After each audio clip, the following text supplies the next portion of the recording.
제가 설교하면서 또 성경 공부를 하면서 특별히 강조하는 것들 중에 매우 중요한 사실 두 가지가 있습니다. 하나는 성경은 하나님의 말씀이라는 사실입니다.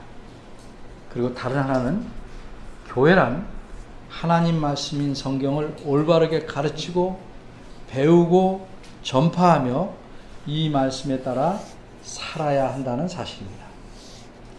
그런데 안타깝고 불행하게도 많은 그리스도인들과 교회들이 성경은 하나님 말씀이라는 사실은 알고 그렇게 고백하지만 그 말씀의 의미를 제대로 알고 있지를 못합니다. 이렇게 알고 있지 못하기 때문에 실제로는 성경을 하나님 말씀으로 읽거나 대우하지 않고 있습니다. 비유하자면 이것은 마치 우리가 모든 사람은 평등하다는 사실은 알지만 실제로는 내가 보기에 나보다 못하거나 약한 사람들은 막대하고 차별하는 것과 같습니다. 그리고 권력자와 부자에게는 아첨하고 그렇지 못한 사람들에게는 갑질하거나 함부로 하는 것과 같습니다. 또 우리가 남녀가 평등하다는 사실도 잘 알지만 실제로는 여자를 얕잡아 보거나 무시하는 경우와 같습니다.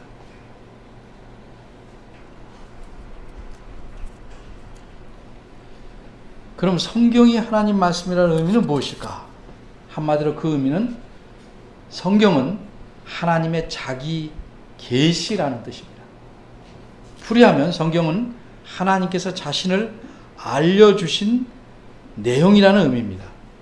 하나님께서 자신이 어떤 분이시고 어떻게 또 어떤 일을 하시며 자기 백성에게 무엇을 요구하시고 자기 백성이 어떻게 하나님을 섬겨야 할지를 알려주신 내용이 곧 성경입니다. 따라서 우리는 성경을 읽을 때마다 내가 성경에 나온 어떤 사람을 본받거나 본받지 말아야 할 것을 찾으려 하면 안 됩니다. 내가 좋아하는 어떤 윤리적인 감동적인 구절만을 찾아내려고 해서는 안 됩니다. 하나님을 알려주는 내용에 우선적으로 귀를 기울여야 하는 것입니다. 모세는 40년 동안 애굽에서 살았습니다.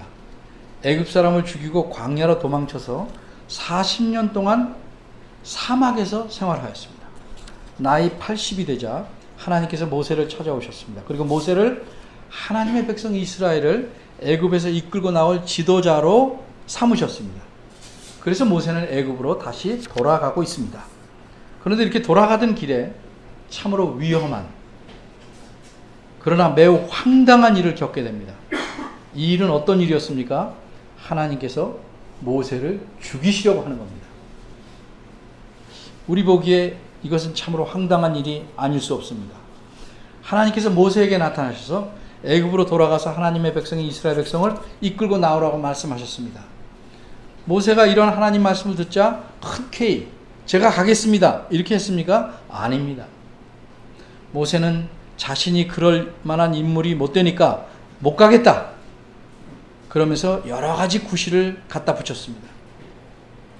그러자 하나님은 계속 모세를 설득하셨습니다. 3장 1절부터 4장 17절까지가 하나님이 계속 설득하시는 겁니다.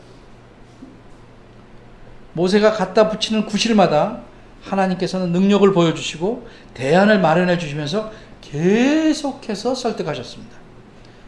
그래서 마침내 모세는 하나님 말씀대로 자신의 아내 십보라와 아들 둘을 데리고 애굽으로 갑니다. 이렇게 가는 도중에 숙소에 들게 됩니다. 그런데 하나님께서 나타나셨습니다. 모세를 격려하기 위해서 나타나신 게 아니고 모세를 죽이려고 나타나신 겁니다. 따라서 오늘 본문에서는 두 가지를 생각해보고 이 말씀이 우리와 어떤 연관이 있는지를 살펴보려고 합니다. 첫째, 여호와께서 모세를 죽이려고 하시는 이유. 둘째, 여호와께서 모세를 다시 살리신 이유. 첫째입니다. 여호와께서 모세를 죽이려 하신 이유. 여호와 하나님께서는 어째서 모세를 죽이려 하셨는가? 모세는 하나님의 큰 일을 맡기신 큰 일을 행하기 위해 태어난 사람입니다. 그래서 모든 남자 아기는 태어나자마자 죽어야 하는 그 애굽의 상황에서도 하나님께서는 모세를 살리셨습니다. 뿐만 아니라 부모가 그를 더 이상 숨겨서 키울 수 없으므로 나일강에 버릴 수밖에 없었지만 하나님께서는 이 아기 모세를 애굽 공주의 눈에 띄게 만드셨습니다. 그 결과 모세는 애굽의 궁궐에 들어가서 왕자로서 40년 동안 훈련을 받고 삽니다. 그리고 이스라엘 백성을 이끌고 나와서 통과해야 될 그 사막에서 미리 40년간 살게 하심으로써 하나님께서는 모세를 지도자로서 훈련시키셨습니다. 그리고 마침내 하나님께서는 모세를 불러 설득하시고 애굽으로 돌아가 맡기신 임무를 행하도록 하십니다. 그래서 모세는 애굽으로 돌아가는 중입니다. 그런데 하나님께서 갑자기 나타나셔서 모세를 죽이시려고 합니다. 어째서 하나님 태도가 이렇게 돌변하셨을까? 하나님의 이런 예상치 못한 행동에는 정당한 이유가 있다고 생각해야 됩니다. 하나님은 변덕스럽지 않으십니다. 늘 신실하십니다. 그런데 우리 눈에 갑자기 변덕스러움 같이 보이는 행동을 하시는 데는 충분히 그럴 만한 이유가 있는 것입니다. 하나님께서 그렇게 공들여 준비한 사람을 폐기 처분하듯 죽이려고 하시는 데에는 모세가 죽어야 마땅할 어떤 큰 잘못을 범하고 있기 때문입니다. 그 이유가 무엇인지 우리가 살펴봐야 합니다. 오늘 본문 중에서 25절과 26절을 보면 하나님께서 모세를 죽이시려는 이유는 한마디로 할례 때문이다 하는 사실을 알 수 있습니다. 그런데 이 사실을 알면 성경을 다 이해한 것입니까? 그리고 우리 마음속에 생기는 모든 궁금증이 다 해결될 수 있는 것입니까? 그렇지 않습니다. 우리가 궁금한 것은 뭡니까? 예를 들면 이런 겁니다. 도대체 할례가 무엇이기에, 정확히 말해서 할례가 얼마나 중요하기에 하나님께서는 모세를 죽이시려고 하는 것일까? 할례라는 것이 하나님께서 직접 모세에게 맡기신 임무보다, 그리고 하나님께서 이제 그 80년 동안 보존시켜 주신 모세의 생명보다 더 중요한 것인가? 이런 궁금한 질문에 대해서 대답을 찾아보아야 성경에서 하나님이 어떤 분인지를 알 수 있는 것입니다. 오늘 본문은 짧지만 매우 어려운 본문입니다. 이 세 구절은 학자들 간에도 이견이 있는 말씀입니다. 그런데 우리가 어려운 본문은 피해버리고 쉬운 것들만 아는 것으로 만족하고 더 이상 배우지 않으려고 한다면 성경을 깊이 이해할 수 없습니다. 성경을 깊이 이해할 수 없으면 하나님을 더 많이 바르게 알아가지 못합니다. 그러면 우리는 하나님과 거리가 멀어진 채로 살며 하나님을 기쁘시게 하는 삶을 살 수가 없는 것입니다. 좀 쉬운 예를 들면 구구단을 외우는데 2단, 3단, 4단, 5단까지만 외우고 6단부터는 어렵다고 핑계로 배우지 않으면 곱셈 나눗셈 못합니다. 본문을 좀 차근차근히 생각해 보겠습니다. 어째서 여호와께서는 태도를 돌변해서 모세를 죽이시려고 하셨는가? 분명하게 알 수 있는 사실은 우리는 그 이유를 몰라도 당사자들, 즉 모세와 그의 아내 십보라는 그 이유를 잘 알고 있었다는 사실입니다. 그들이 그 이유를 잘 알고 있었다는 사실을 우리가 어떻게 알 수 있는가? 여기 잘 보십시오. 하나님께서 모세를 죽이시려고 하자 십보라가 즉시 행동을 취했습니다. 그리고 십보라가 취한 행동으로 인해서 여호와께서는 모세를 죽이시지 않고 놓아주셨습니다. 이런 사실을 보니까 십보라는 하나님께서 모세를 죽이신 이유를 정확히 알고 있었던 것입니다. 다시 말해서 십보라는 자신이 어떤 행동을 해야 자기 남편이 죽지 않고 살 수 있을 줄 알았고, 그래서 그것에 알맞는 행동을 했습니다. 알고 있으니까. 그래서 모세는 살 수 있었습니다. 그럼 십보라가 즉시 취한 행동이 무엇입니까? 아들의 양피를 잘라낸 것입니다. 즉 할례를 행한 것입니다.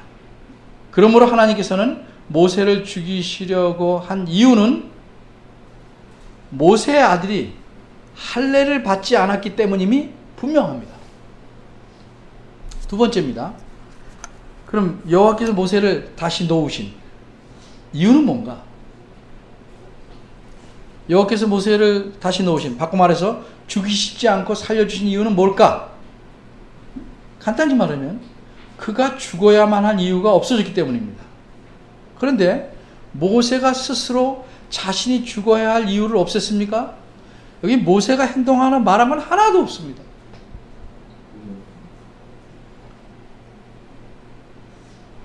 모세가 스스로 그렇게 한 게 아닙니다. 모세의 아내 십보라가 재빨리 판단하고 행동한 덕분에 모세가 죽지 않게 된 것입니다. 십보라는 어떻게 행동했습니까? 25절입니다. 방금 전에도 말했지만 십보라는 자기 아들의 양피를 베어냈습니다. 양피란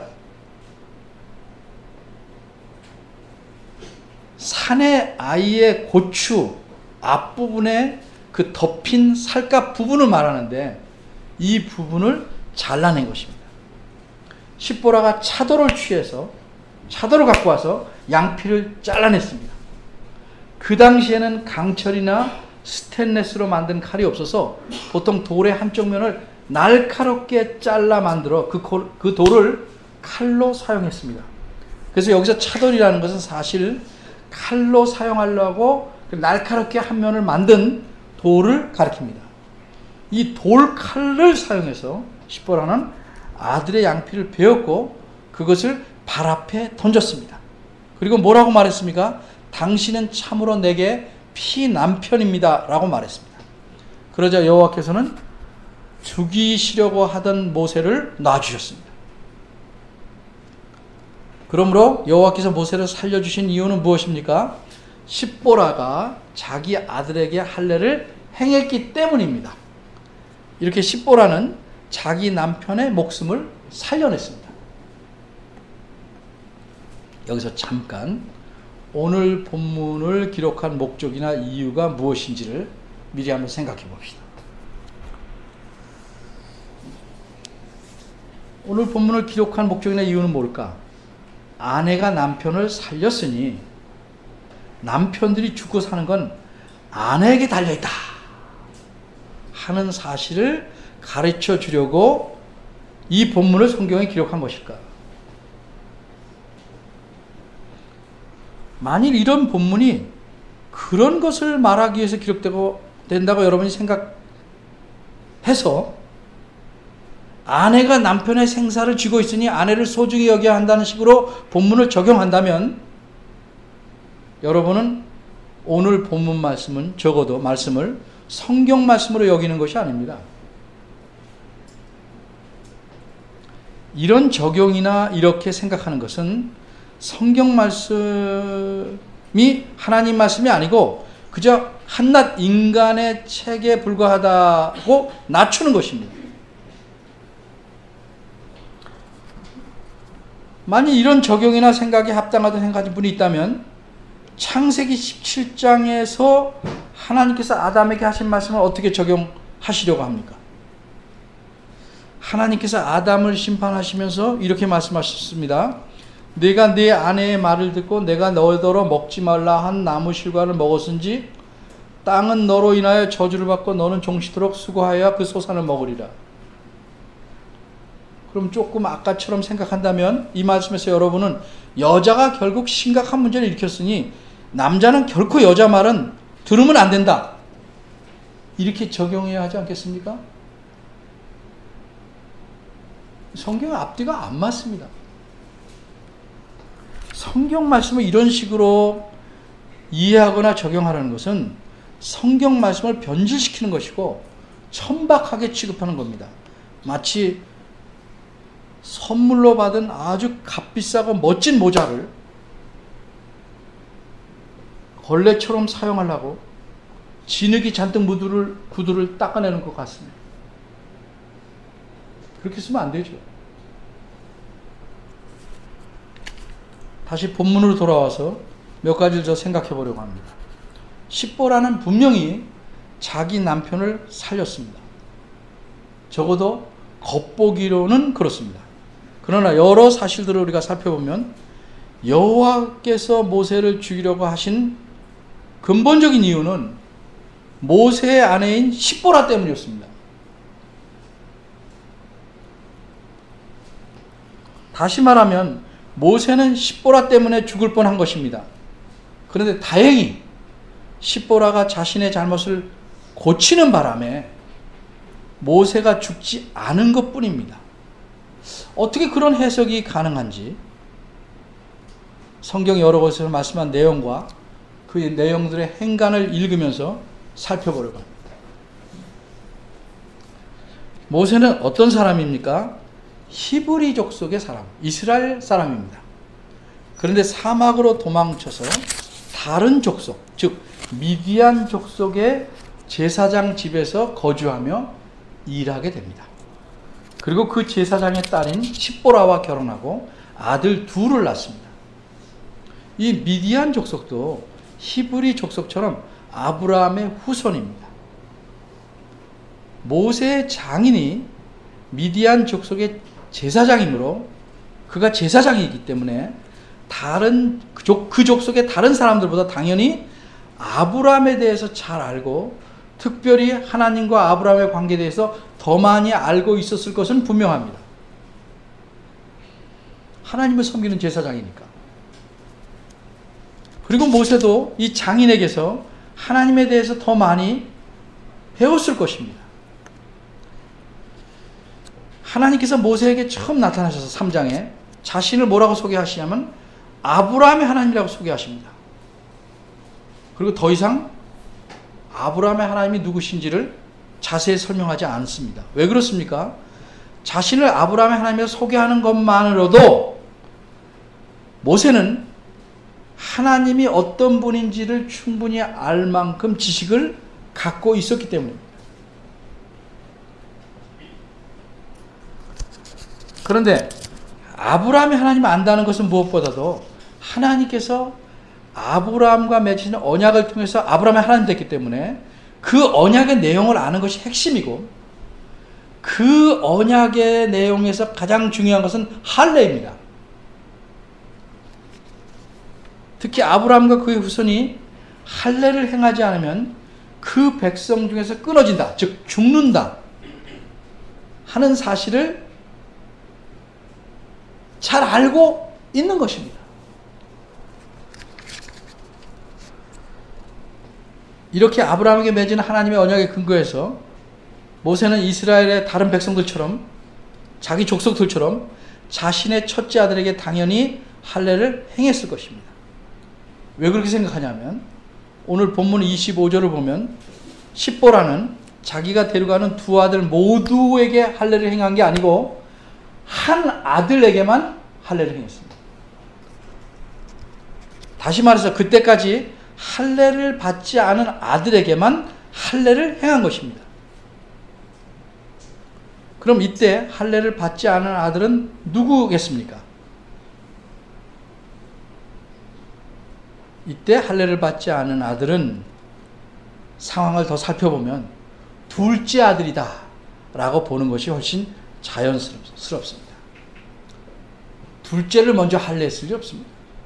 그러니까 둘째 아들이 할례를 안 받았다 이렇게 보는 것이 자연스럽습니다. 그럼 왜 못 받았을까? 할례를 안 했을까? 십보라가 첫째 아들의 할례는 그냥 넘어갔지만 둘째의 할례는 강력하게 반대했을 가능성이 높기 때문입니다. 이것은 학자들의 판단입니다. 그럼 왜 십보라는 둘째 아들의 할례를 행하는 것에 대해서 강력하게 반대했을까? 그 당시 십보라가 처한 상황을 살펴보면 우리가 충분히 이해할 만합니다. 미디안 족속의 사람들도 그 히브리 족속인 모세처럼 그 히브리 족속처럼 할례를 행합니다. 그런데 히브리 족속과는 달리 미디안 족속은 남자만 아니라 여자에게도 할례를 행합니다. 미디안 족속은 남자와 여자가 모두 결혼하면 아이를 낳을 만한 나이에 할례를 행합니다. 바꿔 말해서 남자는 처음 몽정을 경험한 나이 약 14세쯤에, 여자는 처음 월경을 경험한 나이 즉 12세쯤에 성인이 되었다는 표시로 할례를 받게 됩니다. 그래서 남자는 성기의 앞부분 살갗을 잘라내고 여자는 성기의 핵이라고 하는 부분을 베어냅니다. 이런 식의 여성 할례는 지금도 아프리카에서 많이 행해지고 있어서 사회 문제가 되고 있습니다. 어쨌든 어른이 되었음을 알리는 이 성인 의식으로서 할례를 행하긴 했지만 여러분 생각해 보십시오. 14살짜리 남자, 12살짜리 여자는 법적으로, 관습적으로는 어른이지만 사실상으로는 어린입니다. 초등학교 6학년이나 중학교 1, 2학년에 해당하는 어린입니다.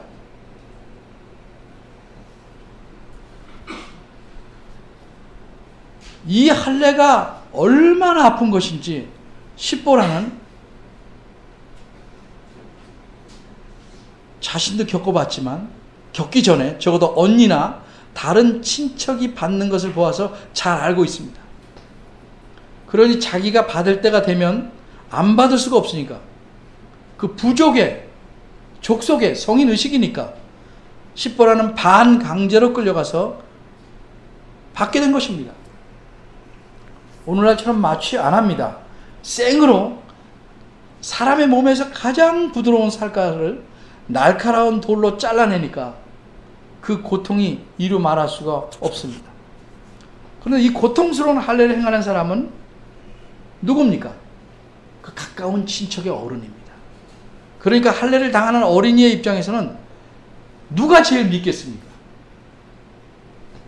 자신에게 할례를 행하는 그 가까운 친척 어린이 정말 미운 겁니다.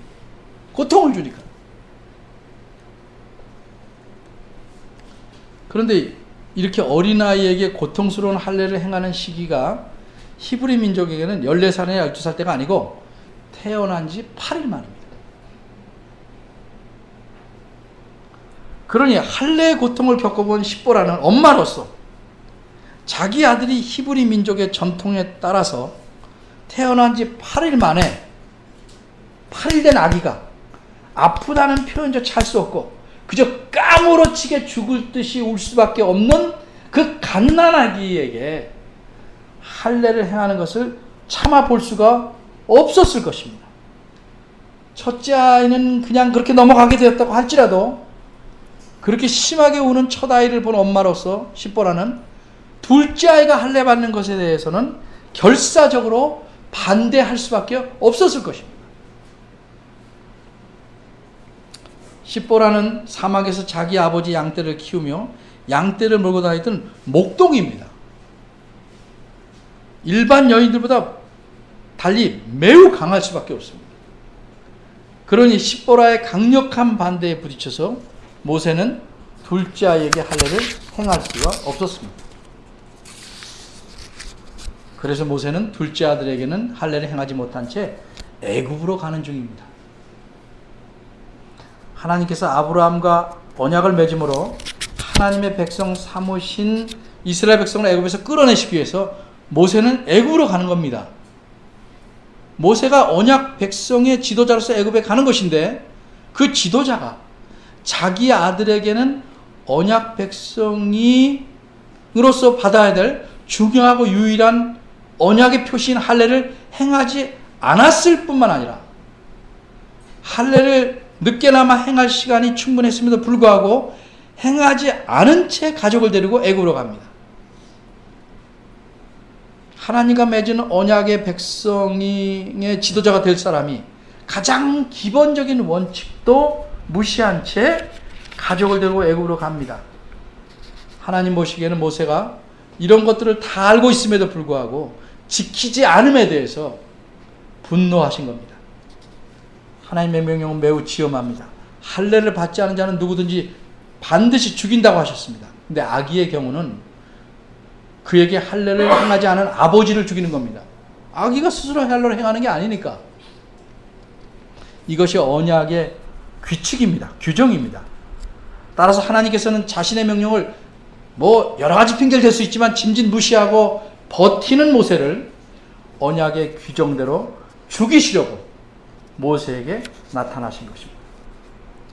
우리가 여기서 생각하기를 하나님께서 자신이 지도자감으로 공들여 키우신 모세를 죽이시면 하나님의 계획에 차질이 생길 수밖에 없지 않겠냐, 이렇게 생각할 수도 있겠습니다만 사실은 전혀 그렇지 않습니다.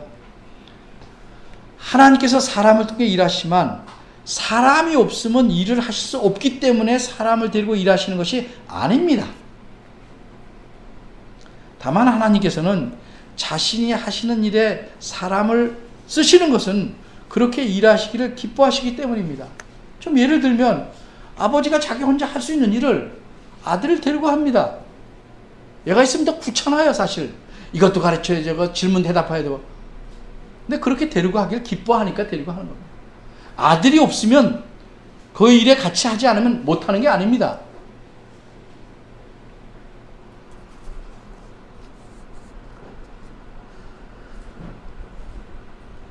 하나님께서 자신이 하시는 일에 사람을 쓰시는 것은 그렇게 일하시는 방식을 기뻐하시기 때문입니다. 단지 그겁니다. 하나님께서 자신의 능력으로서 모든 원하시는 일을 완벽하게 다 하실 수 있음에도 불구하고 사람을 자신의 일에 참여시켜서 그 사람으로 하여금 보람을 느끼게 하시고 하나님께 감사하도록 하시는 겁니다. 이처럼 하나님은 사람을 은혜로서 데리고 사용하시는 겁니다. 그러기에 하나님께서 설사 자신이 준비한 사람을 폐기 처분한다고 해서 하나님의 계획에 조금 더 1도 차질이 생기지 않습니다. 이런 사실을 모르니까 하나님의 일을 한답시고 일하는 사람들이 종종 착각하는 것이 무엇이냐 하면 내가 아니면 하나님의 일이 안 된다, 이렇게 생각하는 겁니다. 엄청난 착각입니다. 모세가 없어도 하나님께서는 모든 일을 자신의 기쁘신 뜻대로 온전하게 완벽하게 행하실 수 있습니다. 그러기에 하나님께서는 자신이 중요하게 여기시며 반드시 지키라고 명하신 것을 무시하고 안 지키는 사람은 그가 모세라고 할지라도 하나님께 쓸모가 없습니다. 할례를 행하지 않는 것은 하나님의 언약을 배반하는 것입니다. 성경이 그렇게 표현합니다. 그 배반의 대가는 죽음이라고 창세기 17장 14절에서 분명히 말씀하셨습니다. 그러게 하나님께서는 하나님의 언약을 무시하고 배반한 모세를 죽이시려고 하는 겁니다. 이후에 모세가 이스라엘 백성을 이끌고 시내산 아래에 있는 광야에 왔습니다. 근데 이스라엘 백성이 우상을 만들어서 섬깁니다. 하나님과 맺은 언약을 배반했습니다. 그래서 하나님께서는 어떻게 하십니까? 자기가 애굽에서 끌고 나오는 이스라엘 백성 모두를 다 죽이시려고 합니다.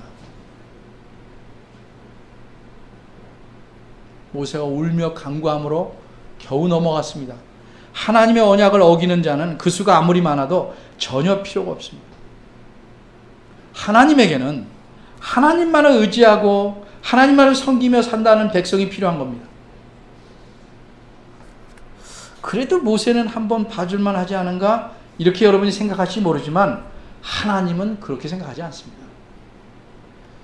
하나님께서는 아들에게 할례를 행하지 않았다는 이유로 모세를 죽이시려고 한 겁니다. 이렇게 하나님께서 모세를 죽이시려는 것이 할례 문제 때문이라는 걸 10보라도 잘 알았습니다. 왜냐하면 모세는 물론이고 10보라도 아브라함과 맺은 언약에 대해서 그 핵심이 뭔지를 잘 알고 있었기 때문입니다. 뿐만 아니라 아들에게 모세가 할례를 행하지 못한 근본적인 이유가 10보라 자신 때문임을 잘 알고 있었기 때문입니다. 그래서 10보라는 급히 왜 죽이시려는지 이유를 간파하고 자기 아들의 양피를 베어내서 25절을 보면 그 양피를 발 앞에 던지게 된 것입니다.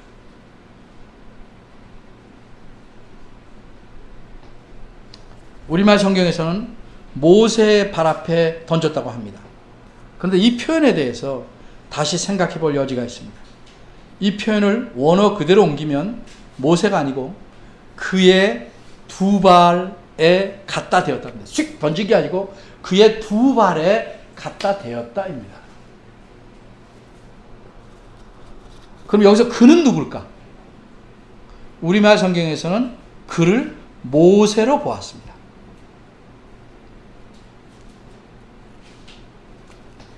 그러나 두 발에 양피를 갖다 대었다는 표현에서 우리는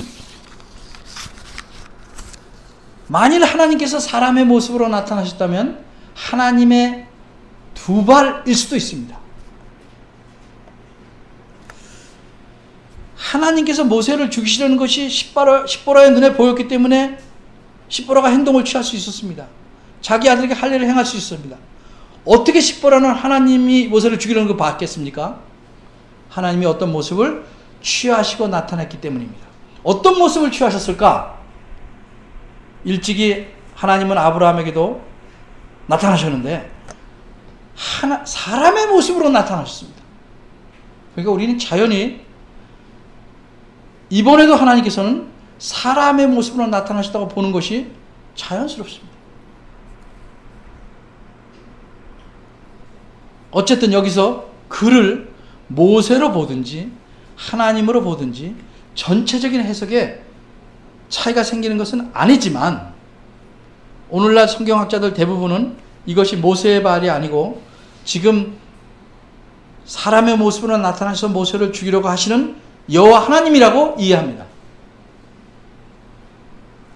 왜 이렇게 이해하는 것이 더 나은지는 설명을 들으시면 알게 될 것입니다. 어쨌든 십보라는 자기 아들의 양피를 사람의 모습으로 나타나신 하나님의 두 발에 갖다 댔습니다. 왜 이런 행동을 했습니까? 자기 아들에게 할례를 행했다는 증거물을 하나님에게 보인 겁니다. 보시는 바와 같이 제가 할례를 행했으니 제 남편 모세를 놓아주십시오. 죽이지 마십시오. 저 때문에 이런 일이 생긴 것입니다 하고 증거물을 하나님 발 앞에 제시하는 것입니다. 그런데 우리말 성경과는 달리 원문에서는 의도적으로 사용한 낱말이 등장합니다. 그건 무엇이냐? 25절에 보면 그 아들의 양피를 베어내서라는 표현이 있는데 여기서 그 아들이라는 낱말입니다. 이는 의도적으로 쓴 것입니다. 우리말에서 그 아들이란 다른 아들이 아닌 그 아들을 가리키거나 그의 아들을 의미할 수 있습니다. 근데 원문에서는 그 아들이 아닙니다. 원문에서는 의도적으로 그녀의 아들, 십보라의 아들이라고 말합니다. 왜 그랬을까? 다시 말해서 십보라가 양피를 벤 아들은 그녀, 즉 십보라의 아들이라는 뜻입니다. 왜 이렇게 표현했을까? 혹시 십보라가 재혼해서 데리고 들어온 아들인가? 아닙니다. 이 아이는 분명히 모세와 십보라 사이에서 태어난 둘째 아이입니다. 그런데도 이 아이에 대해서 그녀의 아들이라고 표현한 것은 누가 표현했습니까? 기록자인 모세, 십보라의 남편이 표현한 겁니다. 자기 아들인데도 그녀의 아들이다 이렇게 표현했다 이거죠.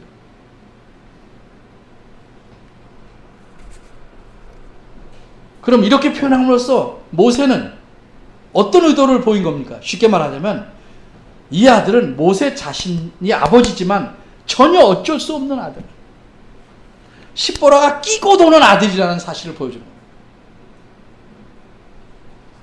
아빠가 손을 댈 수 없어.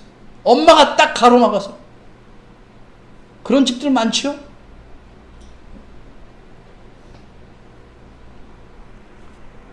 적어도 할례 문제에 대해서만은 십보라가 결사적으로 반대하기에 모세가 할례를 줄 수 없었던, 그래서 십보라가 책임을 져야만 하는 그녀의 아들이라는 뜻입니다. 그런데 하나님께서 남편을 죽이시려고 하니까 십보라는 남편을 살리기 위해서 어쩔 수 없이 그렇게 아끼는 자기 아들의 양피를 베어서 그 증거물을 하나님의 발 앞에 내어놓은 겁니다. 그 심정이, 십보라의 심정이 어떻겠습니까? 기분이 좋겠습니까? 당연히 몹시 언짢죠. 남편은 이겼는데 하나님은 못 이기고 있습니다. 그런데 이렇게 십보라가 자기 아들의 양피를 하나님의 발 앞에 놓으면서 뭐라고 말했습니까? 당신은 참으로 내게 피남편입니다 라고 말했습니다. 왜 하나님에 대해서 남편이라고 말했을까? 근데 우리말 성경에서는 남편이라고 말했으니까 이것은 모세라, 그 발도 모세의 발했다, 이렇게 판단해 버린 겁니다. 근데 깊이 들여다보면 그렇지 않습니다. 당신은 참으로 내게 피남편입니다. 이렇게 말하는 것이 할례의 의식에 필요한 선서나 고백 같은 것이었을까? 아닙니다. 그렇게 고백하거나 선서할 규정은 없습니다. 목사님이 세례를 줄 때 내가 성부와 성자와 성령의 이름으로 세례를 주노라 이렇게 반드시 말해야 합니다. 이런 것처럼 당신은 내게 참으로 피남편입니다는 할례 받을 때 꼭 말아야 되는 표현이 아닙니다. 따라서 이렇게 십보라가 말한 것은 자기 심정을 표현한 것이다. 고백이나 선서가 아니고 자기 심정을 표현한 것으로 이해하는 것이 바람직합니다. 그런데 이 피남편이라는 말의 의미를 알면 정말 십보라가 자기 심정을 표현한 것이다 라는 사실을 우리가 알게 됩니다. 자, 그러면 피남편이라는 말이 무슨 뜻일까? 우리말에서는 남편, 시아주버니, 당숙, 이모, 고모, 사촌 등 관계를 나타내는 말이 굉장히 세밀하고 다양합니다. 그러나 히브리어에서는 그렇지 않습니다. 여러분이 아는 영어를 예를 들면 이모, 고모 다 똑같이 표현합니다. 외할아버지, 실아버지 구분 없습니다. 같습니다. 시당숙, 시아주버니 등등 영어로는 그저 다 아저씨입니다. 엉클. 이거저거 촌수를 따지지 않습니다. 뭘 굳이 표현할 수는 있지만, 근데 여기서 남편이라고 한 히브리 낱말은 꼭 남편만을 말하는 게 아닙니다. 혼인관계로 친척이 된 사람, 남자에 대해서 모두 표현하는 말입니다. 근데 우리말은 그걸 한꺼번에 쓸 수 없으니까 그냥 대표적으로 남편이라고 쓴 겁니다. 그러니까 이 말은, 여기서 남편이라고 말하는 이 원문은 장인도 되고 시아버지도 되고 사위도 되고 처남도 되는 말입니다. 쉽게 말하면 친척 모두입니다. 간단히 말해서 친척이 가장 가까운 의미입니다. 친척. 그러니까 피남편이라는 낱말의 의미는 피친척이라는 뜻입니다. 피친척. 그런데 이 의미를 좀 더 알기 위해서 남편이라는 낱말 대신에 원어에 따라 원어대로 한번 표현해서 설명하겠습니다. 가급적 성경에서 원어는 안 쓰지만 어쩔 수 없이 설명해야 되니까, 남편을 계속 쓰면 그 말이 고정되니까 원어에 쓰인 말을 제가 가지고 설명하겠습니다. 원어로는 핫한입니다. 핫한. 외우기도 쉬워요. 좋은 말은 아니지만 사탄 대신 핫한이니까 핫한. 핫한.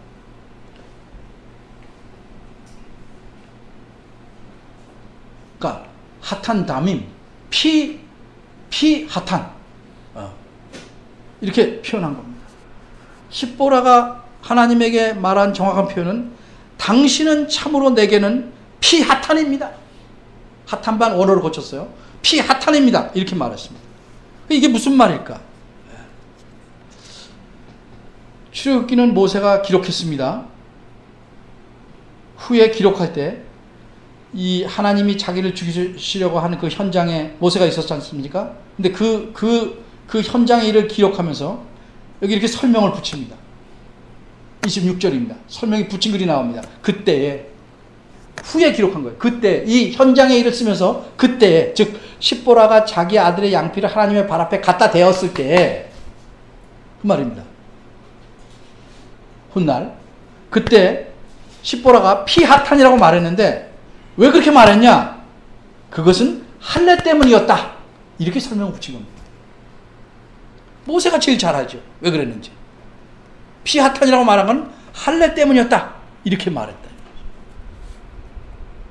근데 이렇게 이 말을 보면 할례 때문이었다는 말이 십보라가 자기 아들에게 할례를 행한 것 때문에 그렇게 말한 것처럼 보입니다. 근데 원어로 보면 다릅니다.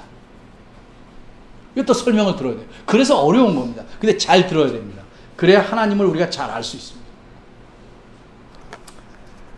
원문을 직역하면 이렇습니다. 그때 십보라가 피하탄이라고 말한 것은 할례들 때문이었답니다. 할례가 아니고 할례들입니다. 할례들 복수. 다시 말해서 그때 아들에게 한 번 행한 할례가 아니고 십보라 자신이 보고 겪은 여러 할례들 때문에 그런 말을 했다는 겁니다. 이해되십니까? 눈만 뜨고 계시네요. 그러니까 자기가 한 번 지금 행한 할례 때문에 그렇게 말한 게 아니고 할례들이라고 복수로 말했으니까 자기가 겪고 본 여러 할례들 때문에 그런 말을 썼다는 거죠. 십보라 자신도 12살 즈음에 성인의식에서 고통스러운 할례를 받았습니다. 그 고통스러운 할례를 십보라의 가까운 친척 어른이 와서 행했습니다. 이렇게 할례를 해서 피를 흘리게 만든 친척 어른을 가리켜 뭐라고 말하냐면 피하탄이라고 말합니다.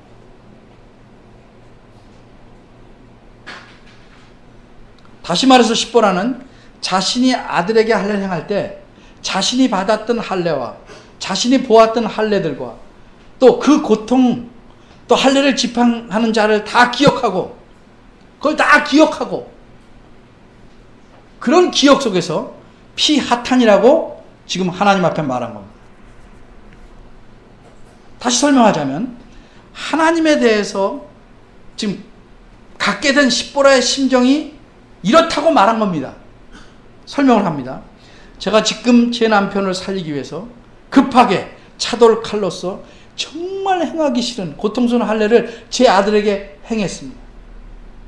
그런데 솔직히 제 마음은 여호와 당신께서는 옛날에 그 고통스러운 할례를 내게 억지로 행했던 친척 어른과 똑같습니다. 그러니까 십보라는 할례를 어쩔 수 없게 행하게 만든 하나님에 대해서 원명하면서 당신은 참으로 내게 피하탄입니다 라고 섭섭한 심정을 표현한 것입니다.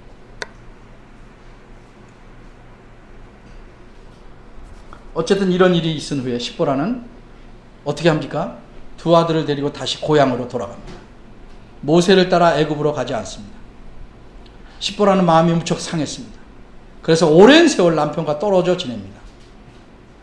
후에 출애굽기 18장에 보면 모세의 장인 어른이 다시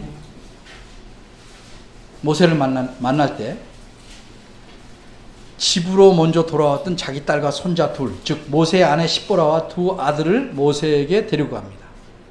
그래서 이때 가족이 재회하게 됩니다.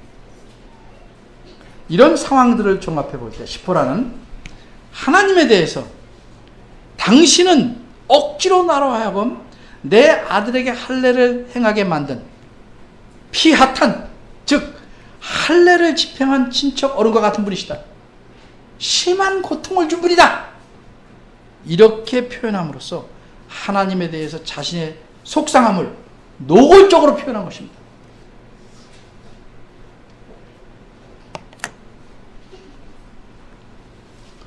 그럼 본문은 하나님에 대해서 무엇을 말하고 있습니까? 하나님께서는 자기 아들에게 할례를 행하지 않은 모세를 죽이려 하셨다는 사실을 말합니다. 어떤 이유로든지 아들에게 할례를 행하지 않았던 모세를 죽이시려고 한 것입니다. 왜 죽이시려고 하셨습니까? 모세가 할례를 행하지 않으면 죽인다는 언약의 규칙을 무시함으로써 언약을 배반했기 때문입니다.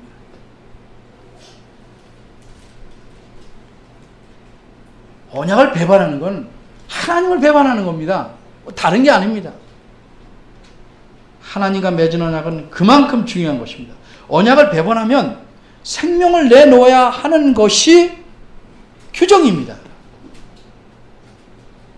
하나님과 언약을 맺었다는 표시가 할례인데 이것은 아기의 고추의 살갗을 8일 만에 잘라 피를 흘리는 것입니다. 왜 이런 식으로 할례를 행하는가?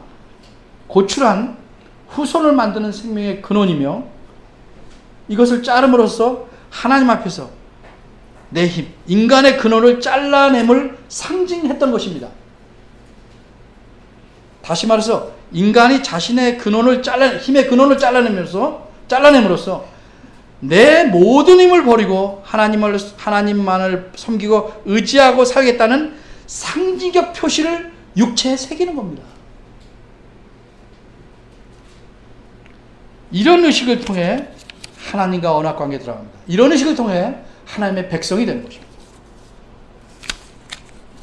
그런데 상징은 뭡니까? 그것이 나타내려는 실체를 겉으로 보여주는 겁니다. 그럼 그 실체, 상징이 보여주는 실체는 뭡니까? 그것이 무엇인지는 이미 모세를 통해서 말씀하셨습니다.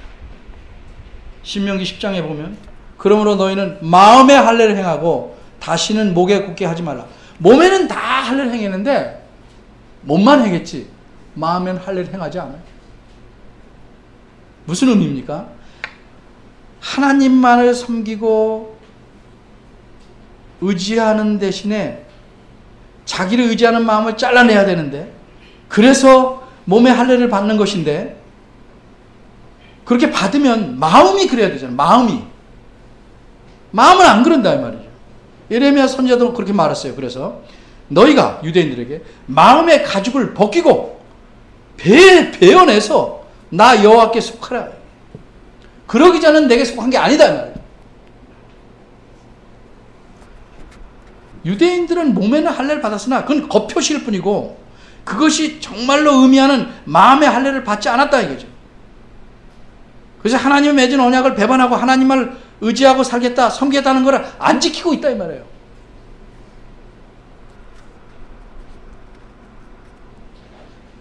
이처럼 언약을 맺는 표시로 받는 할례는 내가 내 자신을 의지하지 않고 하나님을 섬기고 의지하겠다는 걸 보이기 위한 외적 표시입니다. 외적 표시가 있으면 안 해도 그래야 됩니다. 안 해도.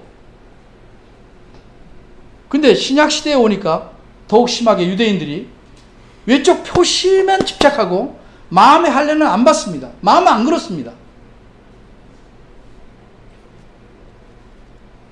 마치 이거 똑같아요. 세례를 받냐 안 받냐만 중요한 거예요. 세례를 받는 의미는 놓쳐버린 거죠. 유대인들은 그렇게 생각하니까 예수님 당시에 또 바울 시대에 예수님을 믿으면 그걸로 되는 건데 몸에 할례를 받아야 구원 온다고까지 주장합니다. 그래서 사도 바울은 이렇게 말합니다.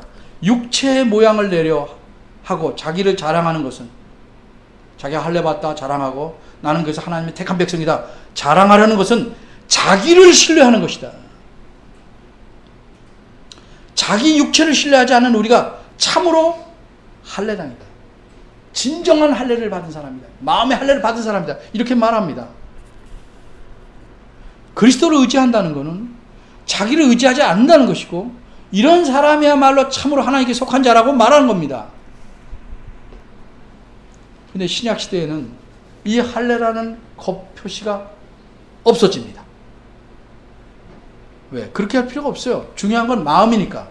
그 대신 다른 겉표식이 생깁니다. 그게 세례입니다. 나는 하나님 앞에 죽었고 이제 하나님 앞에서 나는 오직 그리스도만을 섬기고 의지해서 살아가는 것입니다. 이거를 많은 사람 앞에서 드러내는 것이 이게 세례입니다. 그러니까 이런 마음이 준비가 하나도 안 된 사람은 어떻게 세례를 줍니까? 그러니까 이런 사람을 많이 만나죠. 나도 왕년에 세례 받았다 이거죠.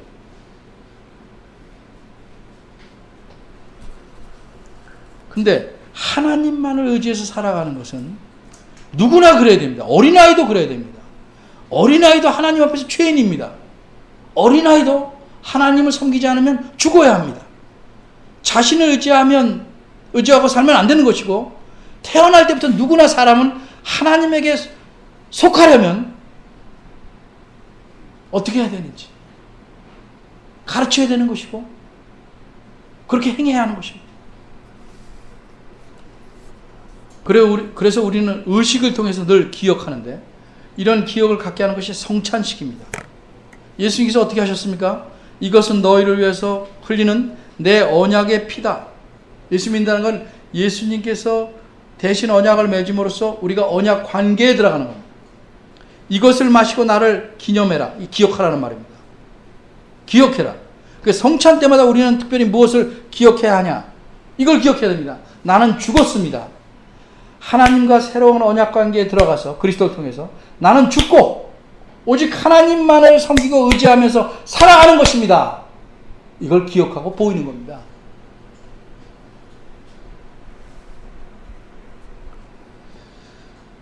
진정으로 그리스도에 속해서 하나님의 사람이 되지 않으면 그건 할례를 받지 않아야 합니다. 겉으로 어떤 표시를 가져도 그는 가짜입니다. 그럼 하나님께서는 죽이십니다. 그는 언약을 배반했기 때문에 하나님께서 그를 멸망시킵니다. 이것이 본문에서 하나님이 어떤 분이신지 우리에게 가르쳐주는 가르침입니다. 하나님이 어떤 분이신가? 자기 언약을 배반한, 하나님 배반한 자, 자기에 속하지 않은 자는 죽인다는 거죠. 그래서 하나님께서는 모세도 죽이려고 하셨습니다. 이스라엘 백성 전체가 언약을 배반하니까 그들 모두를 죽이려고 하셨습니다. 언약을 배반한다는 것은 하나님이 아니라 자기를 의지하고 살려는 겁니다. 하나님께 모든 걸 걸고 살아야 되는데 그렇게 살지 않는 것이 언약을 배반하는 겁니다. 엄밀히 말해서 그렇게 살려는 것은 그리스도인이 아닙니다. 그 사람이 아무리 유능하고 성품이 좋더라도, 아무리 사람들에게 존경을 받는다 할지라도 자신이 죄로 죽을 수밖에 없는 걸 인정하고 고백하고, 하나님 앞에서 나는 죽었다는 사실을 인정하고, 죄 때문에 죽었다는 사실을 인정하고 그리스도를 믿지 않으면 하나님은 그를 죽이십니다. 우리는 하나님의 은혜로 살아가는 것입니다. 그런데 은혜로 살아가는 자가 어째서 죽은 자들과 비슷하게 살고 있습니다.